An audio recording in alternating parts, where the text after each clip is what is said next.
Dialogando con el padre Raúl Sánchez. El pececito representa la realidad del cristiano, esa imagen que está detrás de mí. Y cualquier cristiano que conozca ese signo, pues dice, ese es cristiano. Es fácil, vemos un pececito y ya entendemos. Y ese pececito no dice yo soy cristiano, no dice yo soy católico, no dice yo tengo fe en Cristo Jesús, no. Simplemente lo observa y dice, es el símbolo del cristiano. Pues muy bien, ¿por qué estoy diciendo esto? Porque resulta que el ser humano, dentro de su realidad antropológica, está inserto en la realidad de la semiología.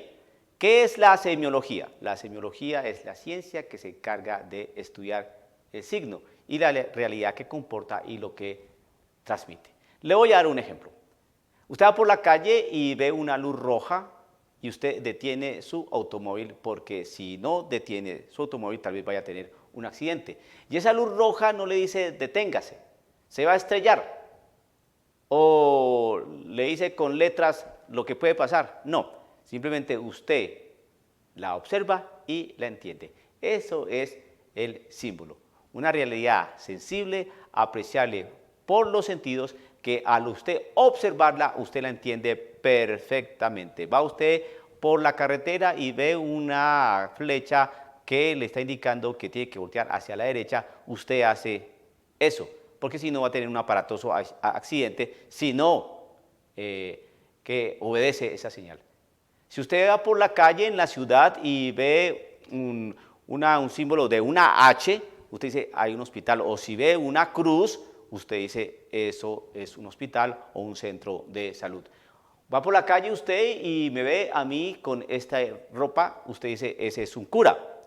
Pues muy bien, dentro de esa realidad laical, esa realidad secular del signo, también existe la realidad del signo dentro de nuestra fe.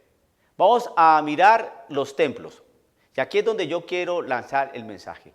Nuestra iglesia se protestantizó y poco a poco los templos van adquiriendo una realidad más protestante. El protestante quitó toda la realidad del símbolo, toda la realidad que invitaba a la trascendencia. Por eso cuando inició la mal llamada Reforma Protestante, después de que Martín Lutero empezó con su gran revuelta, toda esta gente enardecida entonces empezó a asumir toda la visión teológica de Martín Lutero junto con Calvino, Erasmo, y no sé, etcétera, etcétera, y empezaron a sacar las imágenes de los templos, a romper los retablos, a romper cruces, a quitar los comulgatorios, a quitar toda la realidad que nos evocaba una trascendencia, una realidad cúltica, una liturgia seria. Entonces eso se fue a lo largo de los años, eso se fue transmitiendo. Y por eso esos templos maravillosos que tenían los techos tan altos, que tenían las luces tenues, que tenían una serie de nichos, y en esos nichos tenían una serie de imágenes de santos, cuando el sagrario estaba en el centro del presbiterio, cuando existía el comulgatorio, cuando existía una realidad de ángeles, de querubines, de imágenes que nos evocan lo trascendente, lo de Dios, lo divino. Entonces todo eso preparaba, ¿no?, simbólicamente al ser humano hacia una realidad, ¿no?, de Dios. Al quitar eso, entonces, ¿qué se buscó? Se buscó que mundanizar el evangelio, quitar lo sacro, lo sagrado, lo que nos puede transmitir, nos puede llevar a una realidad mistagógica, de misterio de Dios. Por eso un joven de 15 años o de 20 años que va a un templo moderno donde no hay imágenes del Via Crucis, de toda la pasión de nuestro Señor Jesucristo, sino existe una crucecita con el número 1 Romanos, otra crucecita en otra pared que el número 2 Romanos, o en otra pared otra crucecita con el número 3, hasta así llegar al número 14 de estación. Entonces, ¿qué le puede decir eso al joven? Un joven no va a saber qué es eso, a no ser que le pregunte a la mamá y qué significan esas cruces. El mismo Señor Jesucristo, ¿no?, hoy en muchos templos protestantizados, católicos, no está el Cristo crucificado, lacerado, hiriente, sangrante. No, existe un Cristo resucitado, estilo Arnold Schwarzenegger, mostrando todo su six-pack, ¿no? Sin ninguna referencia de martirio y de sufrimiento. ¿Por qué los pintan así? ¿Usted los ha puesto a pensar por qué ya no presentan un Cristo crucificado? Porque si tienen en cuenta el símbolo, porque ¿qué dice más? ¿O qué está queriendo transmitir con un Cristo resucitado y no con un Cristo crucificado? Ya está entendiendo que el símbolo es importante. Es que hablar de un Cristo glorioso y resucitado tal vez te quiere transmitir, no pienses ahorita en la cruz, no pienses en sufrimiento, todo es gloria y majestad. No pienses ahorita en la pasión, en el Via Crucis. La crucecita con el número romano es suficiente, es suficiente, es suficiente. No pienses, por favor, es que Jesucristo ahí en el sagrario, no, vamos a quitarlo de ahí del centro del presbiterio, lo ponemos ahí, por ahí detrás de una columna, o de pronto hacemos una capilla, no fuera de la iglesia, ahí. Que no exista ese referente. Y esa lucecita rojita que nos muestra la presencia real de nuestro Jesucristo ahí en el sagrario, hay que hacerla desaparecer, porque, hombre, ¿cómo van a pensar que Jesucristo está ahí en una hostia con toda su sangre, alma, cuerpo y divinidad? ¿Cómo van a creer eso? No, eso quiten esas cosas de ahí, por favor. Sean más sensatos, aterricen, que la fe es otra cosa, ¿no? Quiten el comulgatorio, ¿para qué esa tontería? Ahorita pasen, tiren la mano, saquen la lengua y les vamos a dar esa galleta, ¿no? No hay necesidad que tengan tanta devoción, tanta piedad ahí en el comulgatorio, ¿no? Quiten todo ese montón de santos, esas imágenes, este montón de cosas ahí, quiten esos nichos de ahí, tanta bobada ahí, ¿no? Entonces, quitaron toda una realidad que enriquecía la fe. Cuando la gente entraba al templo y veía ese montonón de nichos con esos santos, todo eso evocaba, esas imágenes eran representaciones de hombres y mujeres que en virtud de su vivencia de fe de manera heroica llegaron a los altares. Y eso dice mucho. Cuando mirábamos los techos tan elevados, eso nos trascendía, nos hacía trascender, nos evocaba una realidad distinta a esta terrena. Al protestantizarse la Iglesia Católica, empezaron a acabar con los signos.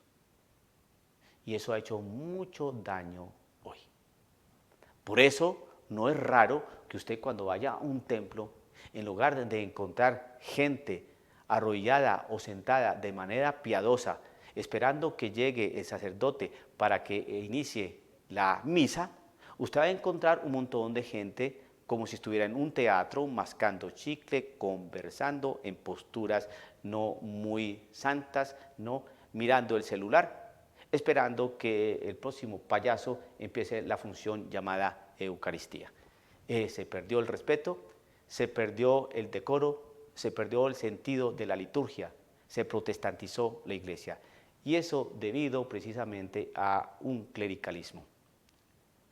Existe una contradicción porque el Concilio Vaticano II quiso que tanto los laicos como los sacerdotes mancomunadamente empezaran a caminar y a hacer historia, el sacerdote como pastor y los laicos como ovejas, pero juntos trabajando para construir una iglesia más abierta, una iglesia mayormente comprometida. Pero ¿qué pasó allí?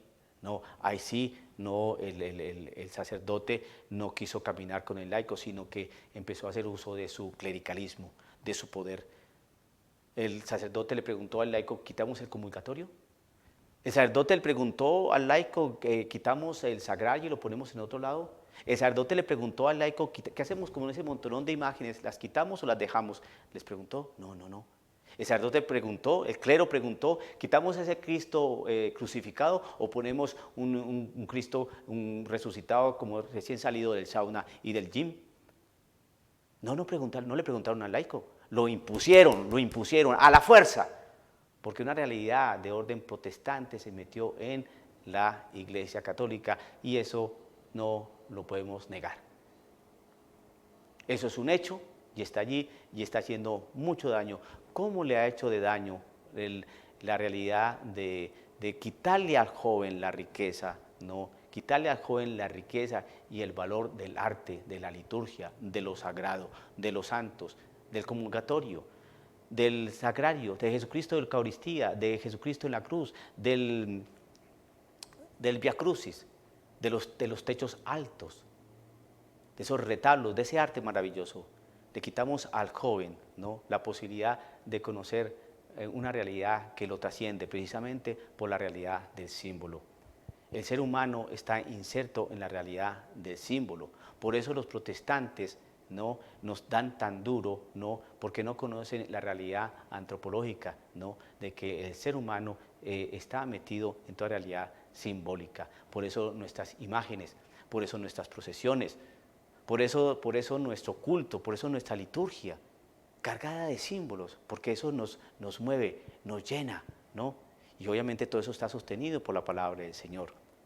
Claro, al protestantizar, entonces quitamos toda esa realidad del símbolo, desnudando al hombre y quitándole, rascándole prácticamente su corazón y sacando de esa realidad que lo mueve. Entonces simplemente con la palabra, por eso el protestante se volvió ¿cómo es el término? Bibliólatra. Porque tiene que acercarse a un signo, ¿no? La Biblia. Y como le quitaron santos, altares, sagrarios, comulgatorios, imágenes, todo eso, entonces, ¿qué hacemos? ¿Qué hacemos? Porque el ser humano está compelido a eso, es su propia realidad. Entonces tiene que idolatrar la Biblia, tiene que coger la Biblia por algo, de alguna manera, y hasta le hace un altar y la pone por ahí porque necesita de algo. Protestantizaron a la Iglesia Católica y por eso se perdió la piedad y por eso se perdió el respeto y por eso las mujeres se visten de manera indecorosa y por eso los hombres se visten de una manera espantosa también y por eso cada uno llevan las señoras a sus hijos y le dan el biberón allí y al otro le dan las papas fritas y al otro le da el refresco con un pitillo o un popote o una pajilla. ¿Qué hicimos con el símbolo? ¿Qué hicimos con nuestra liturgia? ¿Qué hicimos con lo sagrado? Es importante que usted medite un poco sobre estos aspectos. Y le hemos quitado al joven la riqueza de un arte hermoso, simbólico, que nos trasciende y nos evoca una realidad de Dios.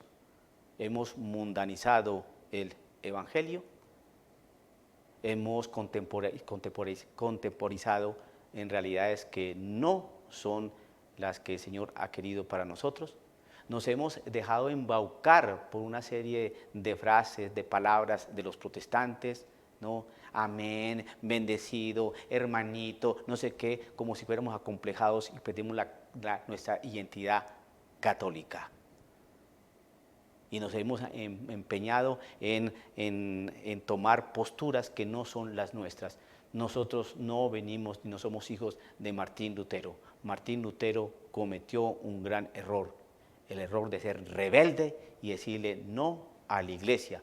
Desconoció Romano Pontífice, desconoció Romano Pontífice, desconoció liturgia, desconoció historia, desconoció sucesión, desconoció tradición, desconoció todos los elementos que enriquecen y comportan toda la realidad de la Iglesia Católica. Y hoy existen algunos católicos acomplejados, ¿no?, que quieren parecer más a los protestantes en lugar de asumir toda esa riqueza dejada por nuestro Señor Jesucristo, ¿no? Y que a través de la sucesión y a través de la tradición se ha venido construyendo en Occidente una riqueza maravillosa que le daba identidad al católico. Tenemos la palabra del Señor, tenemos la liturgia, tenemos realidad histórica de 20 siglos, pero como la Iglesia se protestantizó, nos han quitado gran parte de esa riqueza que hoy el joven, precisamente por joven, no conoce y que los padres y los mayores no han querido enseñarle y transmitirle esa realidad que nos trasciende. El ser humano está metido dentro de una realidad simbólica, el signo no nos los pueden quitar, de hecho el joven se manifiesta a través de muchos signos, de muchas señales que entre ellos se entienden, dentro de la Iglesia, dentro de la liturgia, dentro de la vida de la fe también existe eso. ¿Por qué nos quieren quitar esa realidad? Piense en eso, querido amigo. Dialogando con el padre Raúl Sánchez.